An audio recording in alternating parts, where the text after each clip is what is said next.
The number 2 seed UNC Tar Heels arrived for Championship Sunday, sporting a 47-11 record and riding a 5-game winning streak.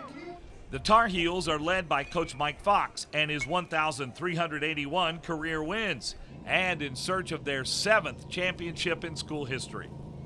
Their opponent, the 8th-seeded Florida State Seminoles, came in riding a 5-game winning streak as well and are led by the winningest active coach in college baseball, Mike Martin, and his 1,936 wins. Cloudy and cool conditions greeted the players at Louisville Slugger Field, but once the lines were drawn, the action started to heat up.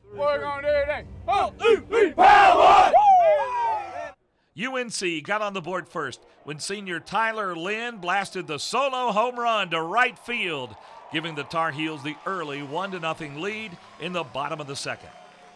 2 batters later, freshman Michael Bush ripped the double to the gap, scoring Zach Gahagan, and the Heels were up 2-0 and looking good. 2 batters later, Brian Miller grounded to Drew Mendoza for what looked to be the final out, but Mendoza had trouble handling the ball, allowing Bush to hustle home, giving UNC the early 3-0 lead after just 2 innings of play. Jump to the top of the 7th, and North Carolina up 3-1 when Mendoza atoned for his fielding error by sending the solo blast over the right center field wall, closing the Tar Heel lead to 1 in the top of the 7th. Top of the 8th now, and FSU threatening again when Josh Hyatt uncorked a wild pitch, allowing Taylor Walls to race home and knot the game up at 3 apiece. Minutes later, Cal Raleigh singled to left center, scoring Dylan Busby, giving the Seminoles their first lead of the game at 4-3. Drew Mendoza then stepped up again, and this time hit a towering 3-run shot to deep right field. The Seminoles plated a total of 5 runs in the top of the 8th and took a commanding 7-3 lead late in the game.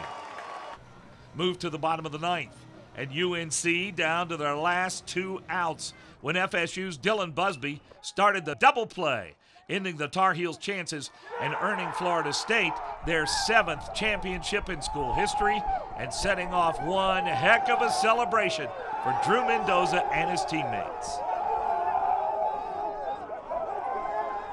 I mean, this is what I came here for. This is what we all came here for. The just tradition that 11 has created.